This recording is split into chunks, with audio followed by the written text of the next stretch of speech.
Hai, Assalamualaikum. Salam jumpa dengan Bimbel Jakarta Timur. Kali ini kita akan membahas beberapa latihan soal PAT IPA untuk kelas 8 semester 2. Disimak sampai selesai ya videonya.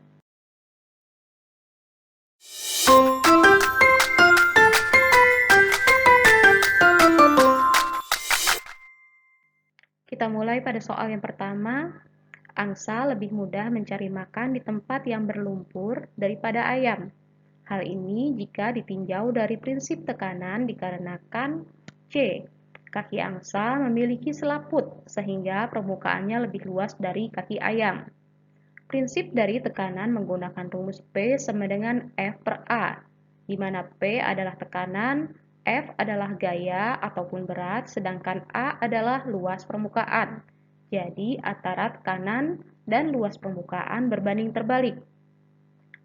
Karena kaki bebek atau angsa berselaput sehingga permukaannya lebih besar daripada kaki ayam, maka tekanan yang diberikan lebih kecil, sehingga tidak mudah terperosok ketika berjalan di lumpur. Kita lanjutkan soal yang kedua. Sebuah akuarium terisi air setinggi 60 cm. Jadi tinggi air pada akuarium adalah 0,6 meter jika diubah ke dalam satuan internasional. Seekor ikan berada pada ketinggian 20 cm dari dasar akuarium. Sama, kita ubah ke dalam satuan meter menjadi 0,2 meter. Maka di sini kedalaman ikan dari permukaan air adalah 0,6 dikurangi 0,2 adalah 0,4 meter. Massa jenis air dalam akuarium adalah 1 gram per cm kubik. Kita ubah juga ke dalam satuan internasional menjadi 1000 kg per meter kubik. Tekanan hidrostatis rumusnya adalah Rho dikali G dikali H. Rho adalah massa jenisnya, G adalah percepatan gravitasi. Jika tidak diketahui dalam soal, maka besarnya adalah 10, dan H adalah kedalaman posisi dari permukaan air. Jadi, tekanan hidrostatisnya adalah 1000 dikali 10 dikali 0,4 sama dengan 4000 Joule. Soal nomor 3. Sebuah alat pengangkat mobil memiliki luas penampang pengisap kecil 25 cm persegi. Jadi A1-nya 25 cm persegi, kemudian pengisap besar luasnya 400 cm persegi. Jadi A2-nya 400 cm persegi. Yang ditanyakan gaya yang diberikan untuk mengangkat mobil yang beratnya 24.000 Newton. Jadi, berat mobil atau W berada pada pengisap dengan penampang yang besar, jadi F2, jadi 24.000 Newton. Maka yang ditanyakan adalah F1. Kita gunakan rumus hukum Pascal yaitu F1 per A1 sama dengan F2 per A2. Jadi F1 per 25 sama dengan 24.000 per 400. Kita coret 24.000 dengan 400, jadi sama dengan 60. Maka F1 atau gaya yang diberikannya adalah 25 dikali 60, yaitu 1.500 Newton. Perhatikan gambar percobaan berikut. Terdapat gelas yang berisi air, kemudian ditutup dengan kertas. Ketika kertas dibalik, ternyata kertas dapat menahan air di dalam gelas. Hal ini terjadi karena ada tekanan udara di luar yang lebih besar daripada tekanan air di dalam gelas. Jadi tekanan udara luar menahan atau mendorong kertas yang berada di bawah gelas, sehingga dapat menahan air di dalam gelas untuk tidak tumpah. Soal nomor 5. Hubungan tekanan udara dengan ketinggian suatu tempat adalah B. Semakin tinggi suatu tempat, maka tekanan udaranya semakin berkurang. Jadi contohnya jika kamu berada di gunung, maka tekanan udara yang kamu rasakan akan lebih kecil dibandingkan jika kamu berada di pantai. Nomor 6. air dapat diangkut naik dari akar ke bagian tumbuhan lain yang lebih tinggi dan diedarkan ke seluruh tubuh tumbuhan karena jadi ada 3 hal yang menyebabkannya. Pertama, daya tekan akar yang mendorong air untuk ke atas. Kedua adalah daya kapilaritas batang. Jadi di batang ada celah-celah kecil atau pembuluh-pembuluh sempit yang menyebabkan daya kapilaritas atau naiknya air. Yang ketiga adalah daya isap daun. Jadi di sini yang ada jawabannya adalah A, daya kapilaritas batang. Yang ketujuh, pertukaran gas yang terjadi di dalam tubuh makhluk hidup disebut pernafasan. Nama lainnya adalah respirasi. Kita lanjutkan soal nomor 8. Berikut ini yang bukan organ penyusun pernapasan manusia adalah jawabannya B, yaitu kerongkongan, karena kerongkongan merupakan bagian penyusun sistem pencernaan pada manusia. Nomor 9, pada bagian dasar, trakea bercabang menjadi 2. Percabangan ini disebut, perhatikan sketsa saluran pernapasan berikut. Saluran pernapasan bawah terdiri dari trakea atau batang tenggorokan, bronkus, dan paru-paru. Bronkus adalah percabangan pada trakea yang kemudian menyambung ke paru-paru. Jadi jawabannya adalah bronkus. Nomor 10, perhatikan pernyataan berikut. Urutan proses inspirasi adalah, jadi proses inspirasi dimulai dari diafragma dan otot dada yang berkontraksi. Hal ini menyebabkan volume rongga dada membesar dan paru-paru mengembang. Sehingga tekanan pada paru-paru mengecil dan udara dapat masuk ke paru-paru. Jadi urutannya adalah 3, 2, 1, 4.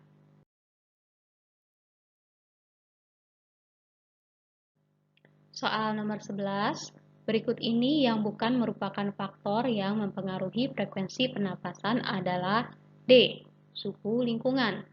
Jadi, frekuensi pernapasan pada manusia dipengaruhi oleh pertama, usia. Bertambahnya usia, frekuensi pernapasan semakin menurun. Yang kedua adalah jenis kelamin. Jadi, frekuensi pernapasan pria lebih tinggi dibandingkan wanita. Yang ketiga adalah suhu tubuh. Jika suhu tubuh meningkat, maka frekuensi pernapasan juga meningkat. Yang keempat adalah posisi tubuh. Pada saat berdiri tegak, frekuensi pernapasan lebih tinggi dibanding ketika duduk ataupun berbaring. Yang kelima adalah aktivitas tubuh. Semakin banyak aktivitasnya, maka semakin tinggi frekuensi pernapasan. Nomor 12, fungsi ginjal adalah A. Menyaring darah yang mengandung zat sisa metabolisme dari sel di seluruh tubuh. Selain itu, ginjal berfungsi mengendalikan keseimbangan air, mengatur sel darah merah, dan mengatur tekanan darah dan kadar garam. Nomor 13, unit penyusun utama ginjal dan unit yang berperan dalam proses penyaringan darah adalah C, yaitu nefron. Jadi fungsinya memfilter atau menyaring darah dan menghasilkan urin. Soal nomor 14. Pada pembentukan urin, tahap reabsorpsi atau penyerapan kembali zat-zat yang masih diperlukan oleh tubuh terjadi di A. Tubulus proksimal. Jadi, pada proses pembentukan urin terjadi 3 tahap. Yang pertama, tahap filtrasi yaitu penyaringan terjadi di kapsula Bowman. Tahap yang kedua, reabsorpsi atau penyerapan kembali terjadi di tubulus proksimal. Sedangkan tahap augmentasi atau pengumpulan terjadi di tubulus collectivus. Soal nomor 15, sebagai organ ekskresi, kulit berperan dalam C. Pembentukan dan pengeluaran keringat. Kemudian 16, fungsi hati dalam sistem ekskresi yaitu B. Menghasilkan empedu. Jadi, organ hati adalah memproduksi cairan empedu untuk mengikat sekaligus memecah lemak di usus halus. Selain itu, organ hati juga berperan dalam membentuk senyawa amonia sebagai zat sisa yang harus dikeluarkan dari dalam tubuh. Amonia ini nantinya akan disaring dan diubah oleh hati menjadi urea yang akan dikeluarkan melalui urin. Soal nomor 17. Pernyataan berikut yang tidak sesuai dengan gelombang longitudinal adalah: jadi gelombang longitudinal adalah gelombang yang membentuk pola rapatan dan regangan seperti selingki. Kemudian arah rambatnya sejajar dengan arah getarnya. Contoh dari gelombang longitudinal adalah gelombang bunyi.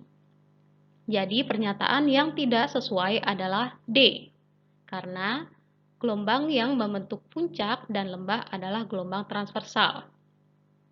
Perhatikan gambar grafik pada soal nomor 18. Pernyataan yang sesuai dengan gelombang pada gambar tersebut adalah, jadi di sini pernyataan A tentang amplitudo. Amplitudo adalah simpangan terjauh dari titik seimbang. Di sini amplitudonya adalah 15 cm. Pernyataan A salah. Kemudian panjang gelombang adalah jarak yang ditempuh untuk satu gelombang. Di sini 54 cm adalah jarak yang ditempuh 1,5 gelombang. Jadi bukan merupakan panjang gelombang. Pernyataan C tentang periode. Jadi periode adalah waktu yang dibutuhkan untuk menempuh satu gelombang. Di sini waktu 0,45 menempuh 1,5 gelombang. Jadi periodenya adalah 0,3 sekon. Sekarang perhatikan pernyataan D, yaitu cepat rambat gelombang. Ditempuh dengan kita hitung jarak per waktu yang ditempuhnya. Di sini jaraknya adalah 54 cm dan waktunya 0,45. Jadi sama dengan 120 cm per sekon. Maka pernyataan D benar. Nomor 19. Ikut bergetarnya udara yang ada di dalam kentongan setelah dipukul mengakibatkan bunyi kentongan terdengar semakin keras. Peristiwa ikut bergetarnya suatu benda karena bergetarnya benda lain yang sama frekuensinya disebut A. Resonansi.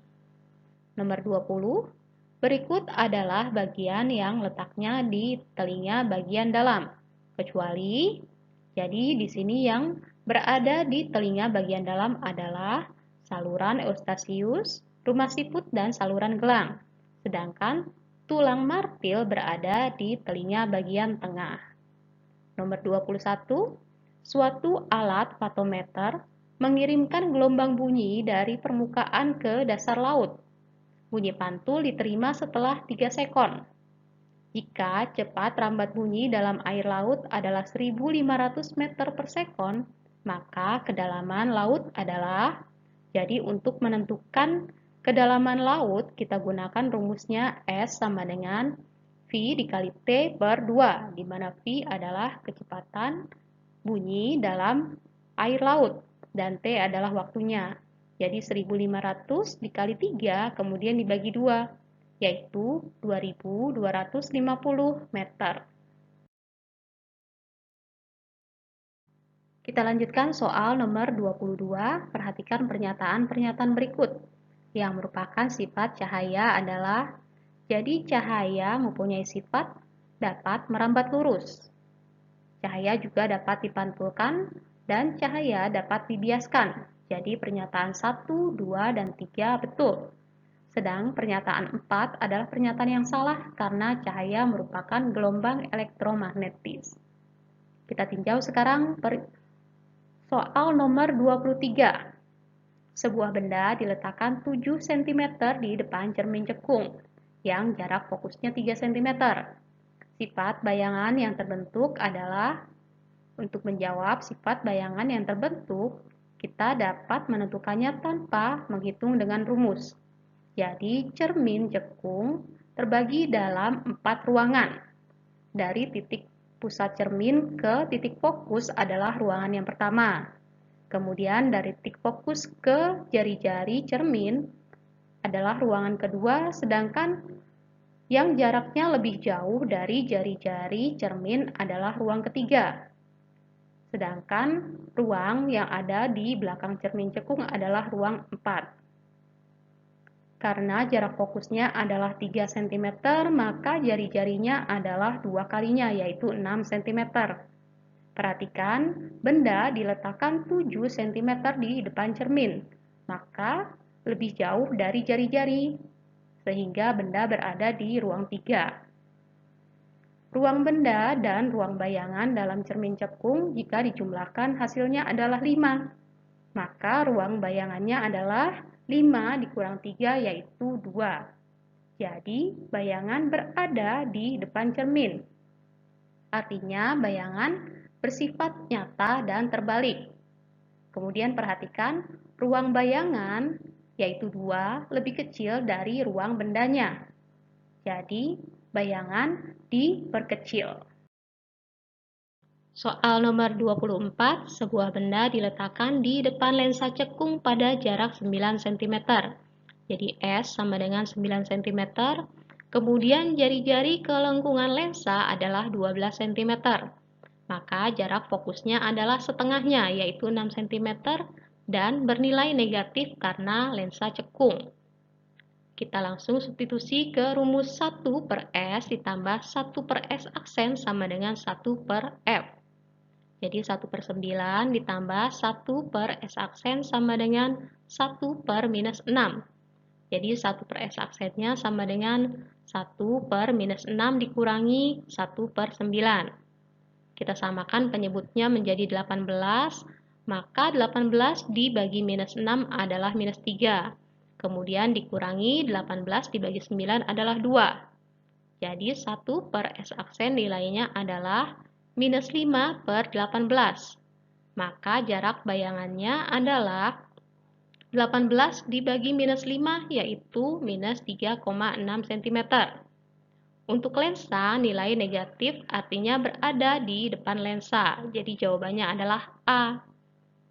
Kita lanjutkan ke soal nomor 25. Burhan dapat membaca buku dengan jelas jika buku diletakkan dengan jarak 40 cm. Jadi, Burhan memiliki rabun dekat dengan titik dekatnya adalah 40 cm. Jika ia ingin membaca pada jarak normal, maka ia harus menggunakan kacamata dengan kekuatan lensa. Jadi, untuk rumus kekuatan lensa yang digunakan oleh orang yang memiliki rabun dekat adalah P sama dengan 4 dikurangi 100 per Sn, di mana Sn adalah titik dekat mata. Jadi sama dengan 4 dikurangi 100 per 40. Jadi nilainya adalah 4 dikurangi 2,5, yaitu 1,5 dioptri. Kacamatanya adalah kacamata positif. Nah, demikianlah pembahasan kita kali ini. Semoga bermanfaat dan mudah dipahami. Jangan lupa ya, like dan share. Wassalamualaikum warahmatullahi wabarakatuh.